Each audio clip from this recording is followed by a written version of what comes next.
Hello everyone, আমার নতুন একটি ব্লগে আপনাদের সবাইকে স্বাগত। এটি হচ্ছে আমার টয়োটা করোলা 110 নিউ শেপ, যেটি আর কি ক্রিস্টাল 1998 মডেল। গাড়িটি আমার কাছে আছে প্রায় 6 বছর হতে যাচ্ছে। আমাদের দেশের মানুষরা আসলে কেন জাপানি গাড়ি কেনে তার একটা অন্যতম উদাহরণ হচ্ছে এই গাড়িগুলো। এই গাড়িগুলো 25-30 বছর বা তার বেশি বয়স হয়ে যাওয়ার পরেও এখনও কিন্তু রাস্তাতে খুব ভালোভাবেই চলে এবং মানুষ এটি থেকে যথেষ্ট স্যাটিসফাইড। আমিও যথেষ্ট স্যাটিসফাইড, কারণ আমার কাছে এই গাড়িটি অনেক দিন যাবত আছে, প্রায় 6 বছর হতে যাচ্ছে গাড়িটি আমার কাছে আছে। এবং এই গাড়িটি নিয়ে আমি বাংলাদেশের বেশিরভাগ জায়গায় ট্যুর করে ফেলেছি, সিলেট অংশটি বাদে আর কি। যেমন চিটাগাং, আমি বহুবার চিটাগাং কক্সবাজার গেছি, এরপরে কুয়াকাটা, বিভিন্ন দূরে দূরের লোকেশন ট্যুরিস্ট স্পটগুলোতে কিন্তু আমি এই গাড়িটি নিয়ে বেড়াতে গেছি। সব থেকে মজার ব্যাপার হচ্ছে, অনেকেই মনে করেন যে এই সকল গাড়ি নিয়ে আসলে দূরের রাস্তায় ট্রাভেল করা যায় কি না। আমি কিন্তু অনেক ট্রাভেল করেছি এই গাড়িটি নিয়ে এই যে 6 বছরের কাছাকাছি সময়ে, এবং কখনোই কিন্তু এই গাড়িটি আমাকে রোডের মধ্যে কোনো রকম সমস্যায় ফেলেনি। আমি নির্দ্বিধায় এই গাড়িটি নিয়ে কিন্তু ট্রাভেল করেছি। আপনারা যারা রিকন্ডিশন গাড়ি খুঁজতে চান বা মনে করেন যে এই কম টাকার গাড়ি, এই গাড়িগুলো আসলে সার্ভিস কেমন হবে, এই গাড়িগুলো আসলে কেমন হবে, যদি আপনি মেনটেন্সটা ঠিকভাবে করেন তাহলে আমি বলবো জাপানি গাড়ি অলওয়েজ সেরা। এই গাড়িগুলো কিন্তু আপনার খুব ভালো সার্ভিস দেয়, আর ব্যক্তিগত ইউজ যদি হয় গাড়িগুলো তাহলে কিন্তু এটি থেকে খুব ভালো মানের সার্ভিস পাওয়া যায়। মোটামুটি আমি বলতে পারি বাইকের যেমন মেইনটেন্স খরচ থাকে, এই গাড়িগুলোরও কিন্তু প্রায় তেমনই মেইনটেন্স খরচ পাওয়া যায়। কিন্তু যদি আপনি রাফ ইউজ করেন, রেন্টে ইউজ করেন, তখন তো গাড়ি যত চলবে তত বেশি খরচ থাকে। তো এই জিনিসটা মাথায় রাখলেই কিন্তু এই গাড়িগুলো নিয়ে মোটামুটি ভালোভাবেই চলা যায়। আপনি যদি মনে করেন ব্যক্তিগত ইউজ করবেন, ফ্যামিলি নিয়ে ইউজ করবেন, তাহলে কিন্তু হামেশাই করতে পারেন। আমি অনেক জায়গায় এই গাড়িটি নিয়ে ট্যুর করেছি। গাড়িটির ওভারঅল কন্ডিশন ভালো, যদি আপনি সাসপেনশন বা আদার গিয়ার বক্স, ইঞ্জিন, এই জায়গাগুলো একটু খেয়াল রাখেন, সেইগুলো একটু সঠিকভাবে মেনটেন্স করে চালান, তাহলে কিন্তু এই গাড়ির পারফরমেন্স অনেক ভালো। এই গাড়িগুলোর এসি পারফরমেন্স বা আদার যে পারফরমেন্সগুলো আছে সেটি কিন্তু নেহাতি এখনকার মডেলের গাড়ির থেকে কোনো অংশে কম না, বরঞ্চ কিছু জায়গায় আমার বেশি ভালো মনে হয়। যেমন এই গাড়ির বডি ফিটিংসগুলো, মানে 2000 সালের আগের যে গাড়িগুলো টয়োটা বের করেছিল, সেই গাড়িগুলোর বডি যদি আপনারা খেয়াল করে দেখেন, ছোটোখাটো স্ক্র্যাচ বা যে আমরা বর্তমান সময়ে যে টেসলা বা বাইক, এই জিনিসগুলোর বিপদে থাকি যে কখন ঘা লেগে যায়, কখন বডিতে ঘষা লাগে, এই রিস্কগুলোতে থাকি। সেই দিক দিয়ে কিন্তু এই গাড়িগুলো যথেষ্ট ভালো। এদের বডি অনেক বেশি হার্ড, যে কারণে বেশ অনেকটা জোরে আঘাতই সহ্য করতে পারে, বডির তেমন কোনো ক্ষতি হয় না। পক্ষান্তরে আপনি যদি নতুন গাড়িগুলো দেখেন, সেই গাড়িগুলোর বডি কিন্তু বেশ নরম, আপনি যদি একটু আঙুল দিয়েও প্রেস করেন তাহলে কিন্তু সেই বডিগুলো বসে যায়। সেই ক্ষেত্রে এই গাড়িগুলো কিন্তু বেশ রিলায়েবল। যারা মধ্যবিত্তে যারা গাড়ি ব্যবহার করতে চান তাদের জন্য কিন্তু এই গাড়িগুলো যথেষ্ট রিলায়েবল। আর আমি এখন আছি রাজশাহীতে। রাজশাহীর রাস্তা তো দেখতে পাচ্ছেন বেশ সুন্দর। মোটামুটি ভালো রোড হলে এইসব গাড়িগুলো একটু ভালো মেনটেন্স করলে ড্রাইভ করে কিন্তু ভালোই মজা পাওয়া যায়। আমি বেশ এনজয় করি জিনিসটা। আপনাদের কেমন লাগে আপনারা কমেন্টে আমাকে জানাতে পারেন যে আপনাদের এই গাড়িগুলো ভালো লাগে কি না। মোটামুটি গাড়ির যদি বেসিক মেনটেন্সটা ঠিকভাবে রাখা হয় তাহলে কিন্তু গাড়ির পারফরমেন্স খুব ভালো পাওয়া যায়।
আপনারা অনেকেই মনে করেন যে এই গাড়িগুলোর আসলে অনেকদিন বয়স হয়ে যাওয়ার কারণে গাড়িগুলোর ফুয়েল কস্ট একটু বেশি, কিন্তু আমি যতটুকু আমার এক্সপিরিয়েন্স থেকে বলবো, আমার এই গাড়িটিতে আমি এলপিজি করিয়েছিলাম।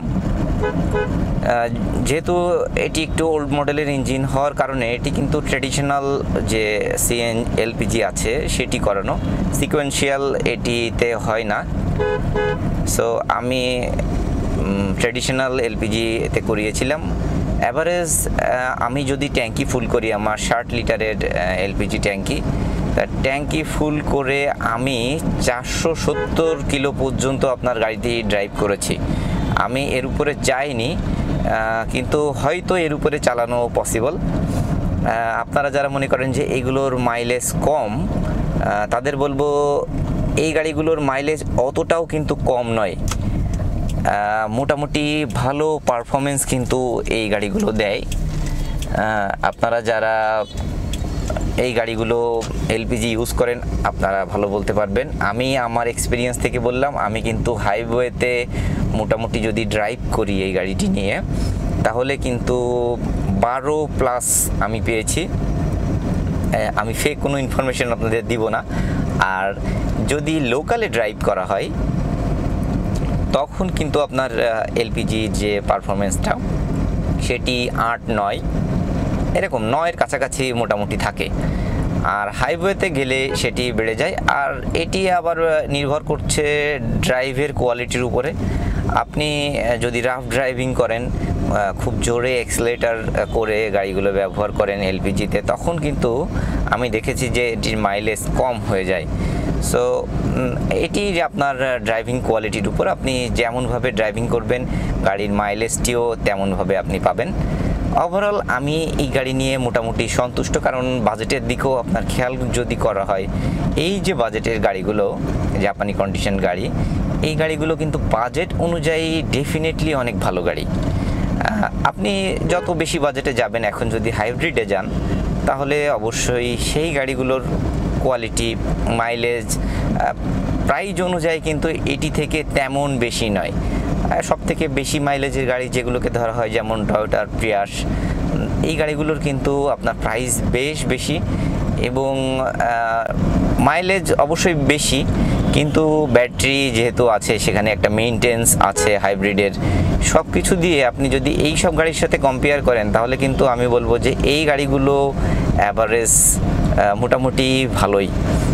যারা নিজেরা ব্যবহার করার জন্য ব্যবহার করতে চান যে গাড়িটাকে টিপটপ রেখে মাঝে মাঝে কোথাও ট্যুরে যাবেন বা ফ্যামিলি ইউজে ব্যবহার করবেন, সেই ক্ষেত্রে কিন্তু অবশ্যই করতে পারেন, কোনো রকম সমস্যা হওয়ার কিন্তু সম্ভাবনা নাই।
আপনারা কেমন গাড়ি পছন্দ করেন, গাড়ি নিয়ে কোথায় কোথায় ট্যুরে গেছেন, বা গাড়ি লাভার যারা আছেন তারা আমার ফেসবুক পেজ এবং ইউটিউব চ্যানেলটিকে সাবস্ক্রাইব করবেন এবং ফলো করে রাখবেন, যাতে গাড়ি রিলেটেড বিভিন্ন ইনফরমেশান এবং আমার যে এক্সপিরিয়েন্সগুলো আছে, ট্যুরের ব্লগগুলো আছে, সেগুলো আপনারা দেখতে পারেন। আশা করছি আপনাদের ভিডিওগুলো ভালো লাগবে। আমি চেষ্টা করব আপনাদের পছন্দ মতো কন্টেন্ট নিয়ে আসার জন্য, যে কন্টেন্টগুলো আপনারা দেখতে ভালোবাসেন।